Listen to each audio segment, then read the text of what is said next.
Heidi again, and I just got back from the most relaxing massage. It was my first since surgery. And that's one of the most gratifying things about being on the other side of surgery is you have all these opportunities for firsts. The first time you go back to work, the first time you get back on a snowboard, the first time you successfully eat an ear of corn, and after feeling so sick with ulcerative colitis and then recovering from surgery, it's just so exciting to be feeling great again. Today we are packing up for our next backpacking trip. The weather's crummy outside and it's cold, and so I decided to have a glass of wine and start sorting through gear for that trip. Hydration on the trail is really important when you have an ileostomy, and so recently I traded in my old Camelback for a larger version that holds 3 liters, and that way I'm always sure to have enough water when I'm hiking. I don't always fill it up to the top, but if I know I'm going to be away from a water source, I can, and that will guarantee that I have an adequate supply of water to stay hydrated. Sometimes I also mix in some Gatorade with it, just for a little flavor and some extra electrolytes. So one thing I thought I would cover in this video is what I bring in my ostomy care kit. This is going to be a 4-day trip, and I generally change my wafers every 3 to 4 days, so I really could probably get by without a change on this trip, but I thought I would go ahead and try one out there just to see what it's like. I am going on a 7-day trip at the end of summer, and this will just be a good practice run. So I'm going to bring basically a wafer and pouch for each day, and I can't anticipate going through that many. I am fortunate in that I don't have a lot of leaks. I've had one since surgery, right after when I had some wound drainage from my incision get under the wafer and cause a leak, and that's the only one I've had. The appliances just seem to stick to my skin really well, and my surgeon gave me the most amazing stoma that's about 1.25 inches tall and points perfectly towards the bottom of the appliance. And so I haven't had a lot of leaks, so I have been fortunate. But depending on your situation, you may end up having more, so it's always good to be prepared with supplies. You wouldn't want to be caught without them in the wilderness. And so that's why I'm bringing one for each day, just in case. So the items in my care kit are 4 wafers and 4 pouches. And on my pouches I like to put the Osto Easy vents. They work really well for letting gas out of the pouch. Then I also have 4 Econ seals and some skin prep and stoma powder in case I have any irritated areas. I also have a stoma that is a bit unpredictable. It seems like no matter what I do, it likes to spew a little bit during changes. So I'm bringing some strips of paper towel, and I just wrap those around the stoma, and they catch any output and allow me to work quite easily. And I'm bringing about 10 paper towels worth of those ripped into 1-inch strips. And I also have about 5 larger paper towels just in case I needed them. Scissors to cut the opening in my wafers, and then just a washcloth to clean the area around my stoma. I'll be just using some warm water for that. And then also some Metapore tape. Oftentimes when I'm active, the edges of my wafers will start to peel up, and this tape is great and non-irritating for taping that back down. And then I have a case to carry it all in. One thing that I do use at home is adhesive remover wipes. I find that when I pull off my wafers, my skin gets a little irritated without them. But I'm not bringing them into the backcountry because you have to wash the residue off from those really well, and it will be pretty hard to do that out in the backcountry without a shower and a bunch of soap. So I'm leaving those behind. Figure pulling off my wafer a couple times without it will be just fine. So that's one item that I'm leaving behind. So the supplies for this are the same thing that a person without an ostomy would bring into the backcountry.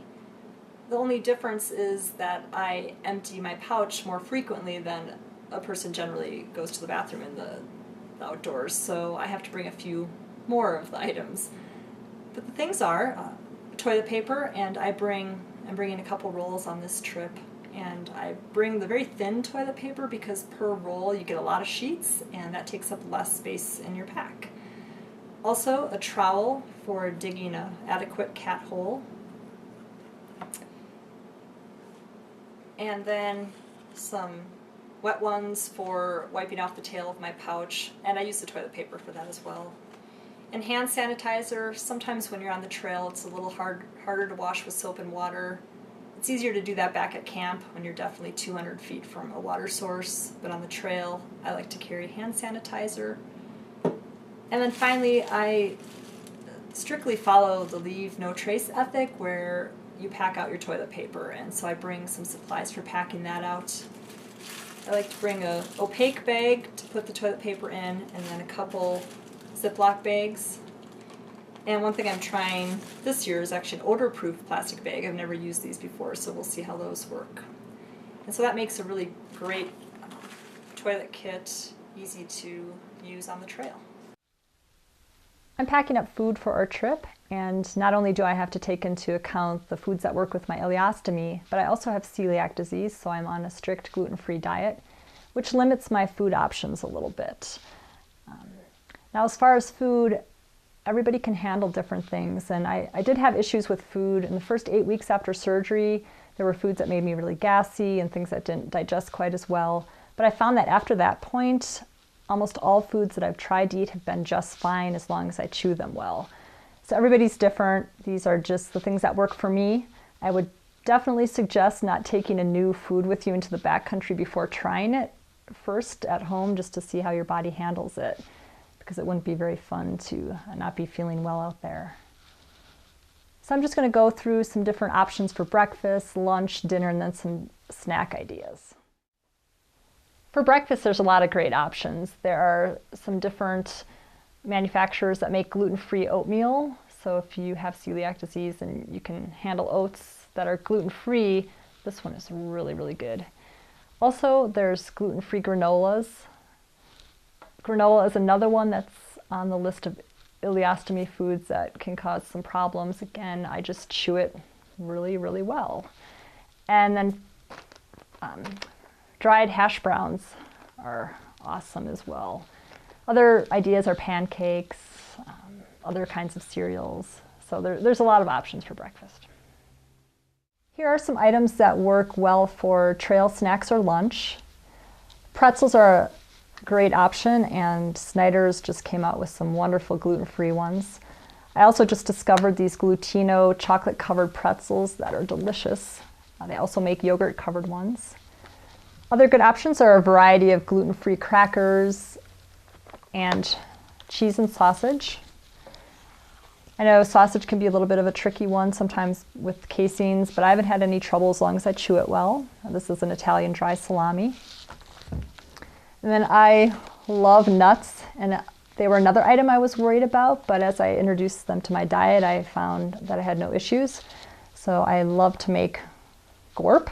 One of my favorite ingredients are peanuts, M&Ms, chocolate chips, and Reese's peanut butter chips. Again, with the nuts, I just do them in moderation. So instead of eating a bunch of them, I just maybe have like a quarter cup, and that seems to work well.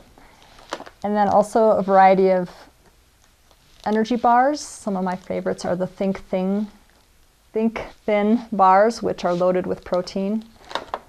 Lara bars, which also have nuts, but they're chopped up really well in the bar, and if you chew it on top of that, they're fine. And then also Creanu energy bars. Dinner options for backpacking on a gluten-free diet are a little more challenging. Most of the freeze-dried foods out there, which are nice and light, also have gluten in them. There's a few options that I've found. One of them is the Backpacker's Pantry Kathmandu curry, and another one is Louisiana red beans and rice. And right away, red flags go off because these could be considered very gassy foods, but I haven't found them to cause any more gas issues for me than any other regular foods. So you'd have to try them and see how they work for you. Also, Mrs. Leeper's pasta dishes, which are a bit like Hamburger Helper, only gluten-free, are really tasty and easy to make in the backcountry.